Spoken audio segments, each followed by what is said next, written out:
Welcome to the deep dive. Okay, let's talk about 12th grade. That final lap, right? Senior year. Yeah, the big one. It's such a weird mix, isn't it? You've got all this excitement, but then maybe, like, a lot of nerves, too. Definitely confidence battling confusion, Mhm. nostalgia bumping right up against, well, everything that's coming next. It really feels like the year they start, stepping away from that kid identity and towards, well, whatever adulthood looks like for them. Exactly. And, for anyone who's been there or is watching a teen go through it now, it's a lot.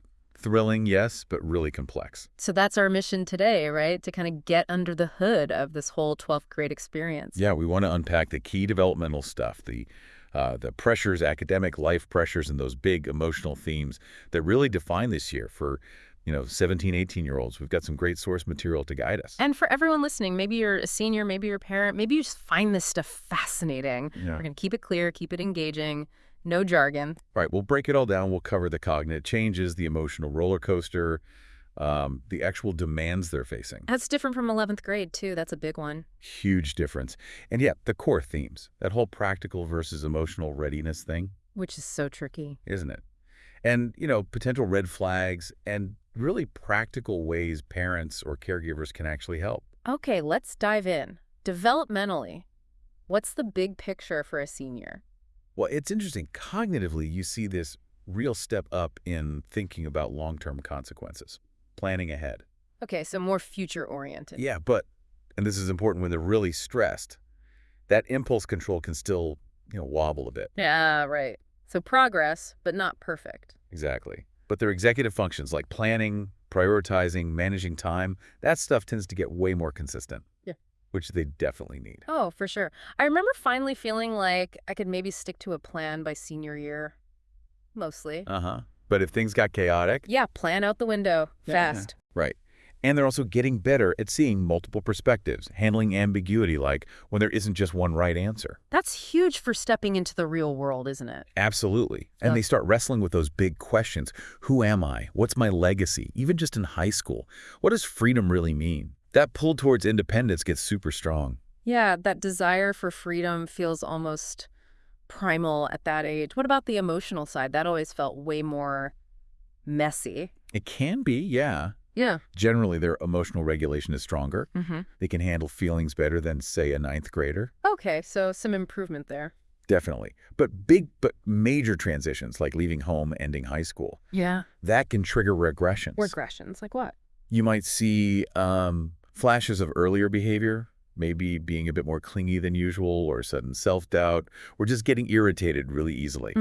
Interesting. And there's this immense pressure, right, from inside and out to have it all figured out. College, career, the whole life plan. Oh, God, yes. I remember that feeling. Everyone asking, so what's next? And you're just like, Exactly. When really, underneath, there's often a ton of uncertainty. Yeah. And linked to that, sometimes a real sense of grief starting to bubble up. Grief already, before they've even left. Yeah. Grief about friendships changing, as people plan different paths. Grief about family rituals shifting. Even grief for, like, their childhood self that they're leaving behind. Wow, that's heavy. It is. And underneath it all, they're often just craving respect from adults, more space, and that unconditional support, even when they're pushing boundaries a bit. Something that really struck me in the material was this idea of masking as maturity, or the senior smile. What's that about? Ah, yes. That's such a key insight. By 12th grade, a lot of teens get really good at looking like they have it all together. The cool, calm, collected senior. Totally.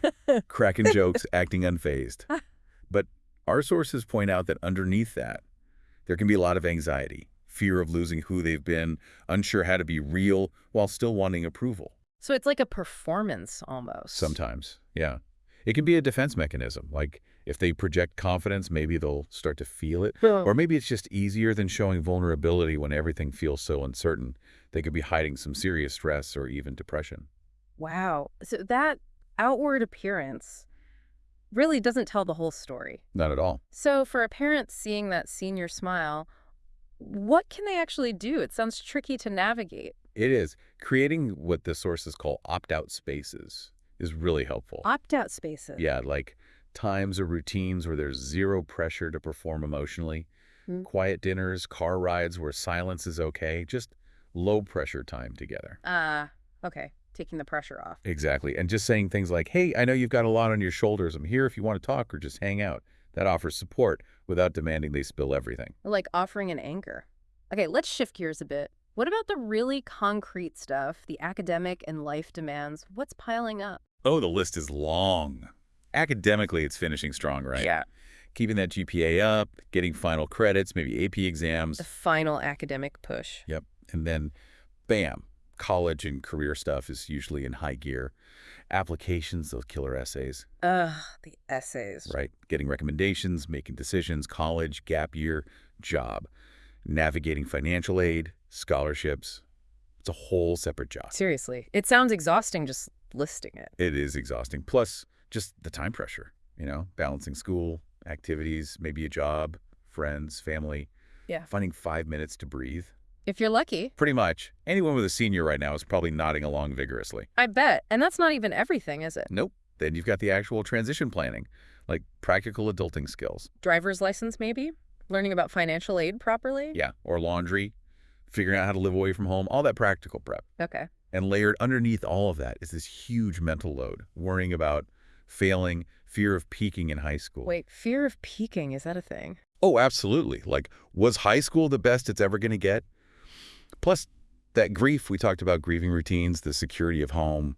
It's a lot. It really, really is. It makes you think. How does this compare to junior year? 11th grade often feels like the absolute pressure cooker. That's a great comparison. Yeah. 11th grade is often peak academic hell, right? Hardest classes, set ACTs looming. Totally. 12th grade, while still demanding, often shifts. It's more about like emotional integration and actually doing the things you planned, executing. So less planning, more doing. Kind of. And identity-wise, 11th grade is maybe more about forming an identity, asking, who am I? 12th is more about testing it. Like, Yeah. okay, can I actually live this way now? Putting it into practice. Yeah. And the pressure changes too. Less about pure academic performance maybe. More about saying goodbye gracefully, growing up gracefully. That phrase, again, growing up gracefully, it captures so much unspoken stuff. It really does. Which leads to another thing the sources mentioned, these micro-conflicts. Micro-conflicts, like little arguments. Exactly. Snapping over nothing, withdrawing, getting annoyed at normal questions. Okay, yeah. What's behind that? Is it just stress? It's often tied to that transitional grief. They're getting ready to leave, right? And sometimes they don't have the words for all the mixed-up feelings. So lashing out is easier. Or just creating distance. The material had a great line. They aren't rejecting me. They're practicing independence. Ooh, that's powerful. Practicing independence. Yeah. It's like mentally, they're starting to detach a little, maybe unconsciously. So the advice for parents is often, try not to take it too personally. Let the space breathe a bit. That's a really helpful reframe. All right, so let's dig into some of those big defining themes of senior year. First up, the countdown mentality. Oh, yeah. Everything becomes a last. Last homecoming, last final exam. Last Friday night, just hanging out with your best friends like you always do. Even the fun stuff can feel a bit bittersweet, Totally. There's this shadow of ending hanging over it. Exactly. And the advice here is really just to acknowledge it. Let them feel it. Say things like, yeah, these lasts matter. It's okay that it feels big. Don't just rush them towards the next thing. Be present in the ending, not just focused on the start. Yeah.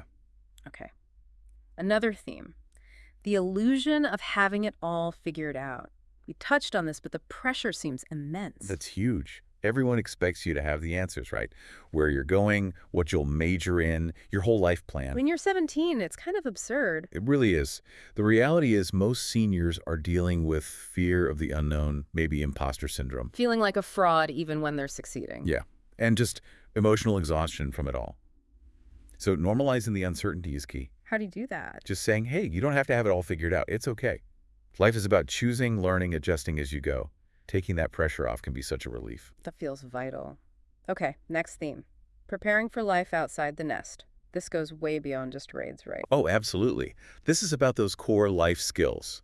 Budgeting, maybe understanding bills or basic taxes. Picking something beyond ramen. Exactly. Emailing adults properly, making appointments, figuring out roommate stuff. Yeah. Even handling rejection or homesickness. The real adulting stuff. Yep. The material calls these emotional and logistical dress rehearsals, which I love. Dress rehearsals, implying it's okay to mess up now? Precisely. Better to make mistakes while the stakes are lower, right? Learn how to separate laundry before you dye everything pink. Yeah, been there.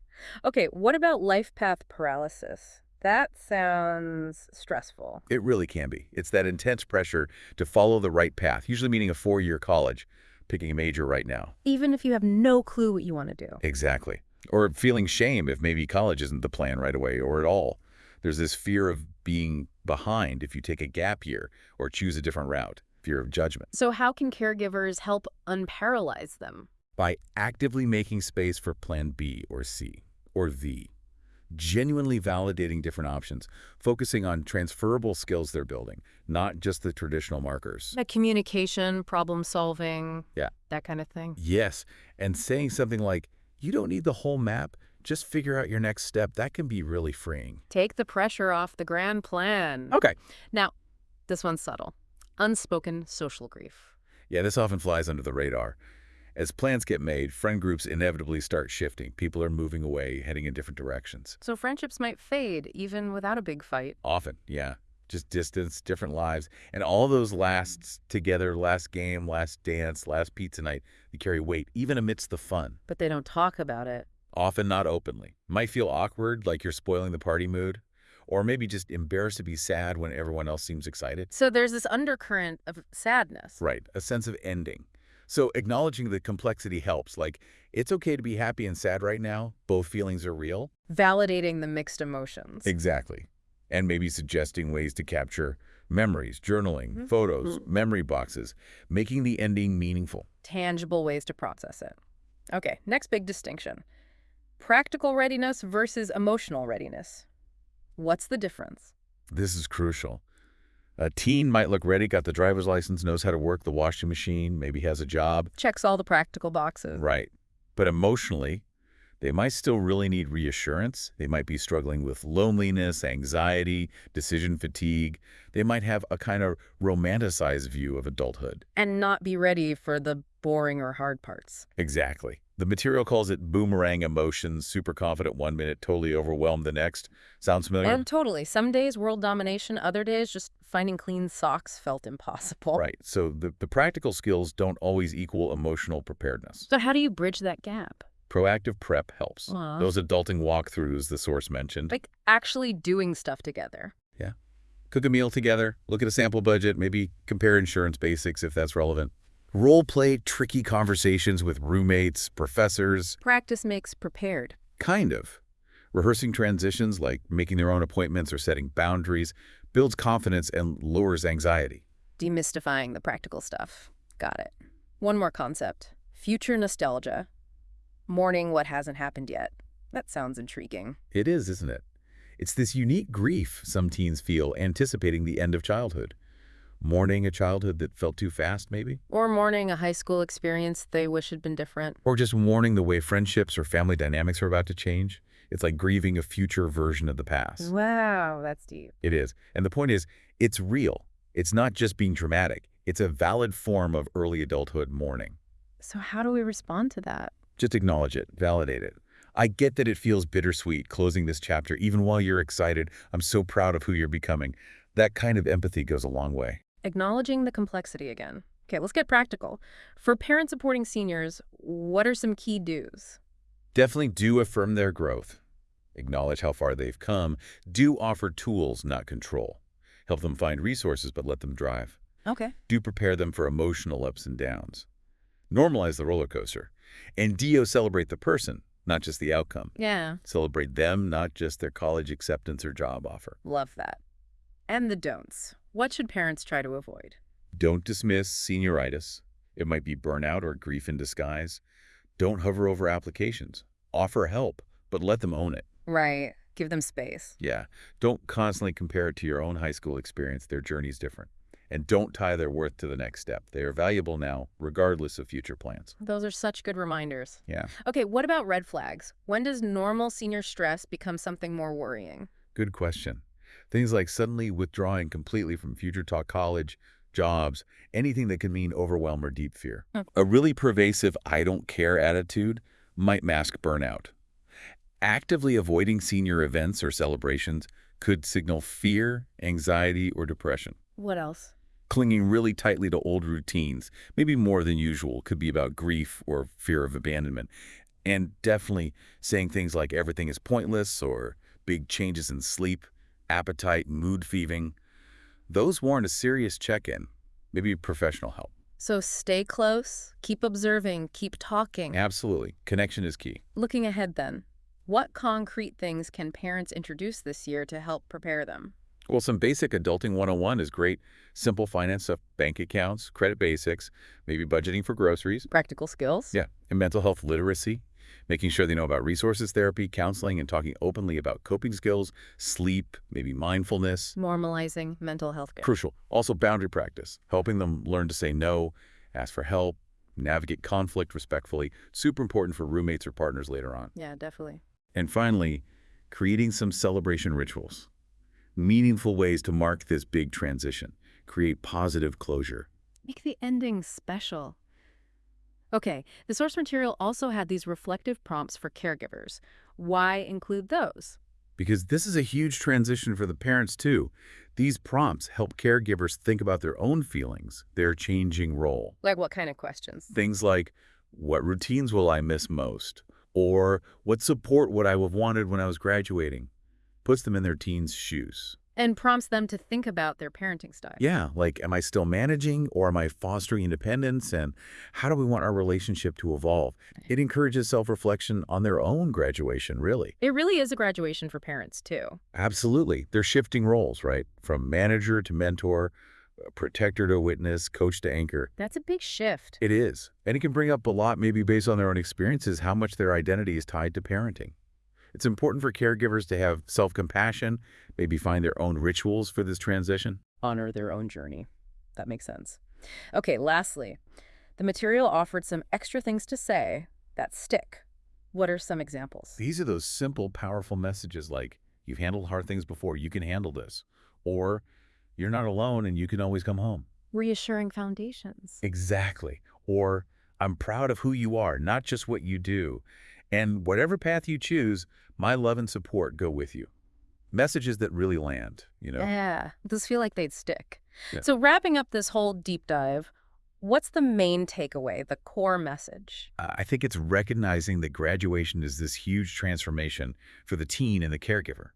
Love doesn't lessen, but the way they need support changes. From holding on to helping them leap. Beautifully put. Helping them leap, knowing they have that strong foundation to come back to.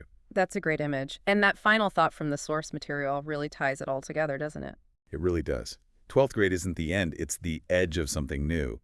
It's where they learn to trust their wings, but always know that support system, that wind, is still there. So even with uncertainty, intense feelings, unexpected paths. Those roots, safety, love, trust those endure. Nurturing those roots and preparing them for flight, that's really what this whole year is about. A powerful note to end on, 12th grade. Not just an ending, but a launch pad built on strong connections. Thank you for unpacking all of that. My pleasure. It's a fascinating time. And for everyone listening, maybe take a moment to think about your own big transitions. How did support and independence shift for you? What did you learn about your own roots during those times? Often it's in those moments of change that we learn the most.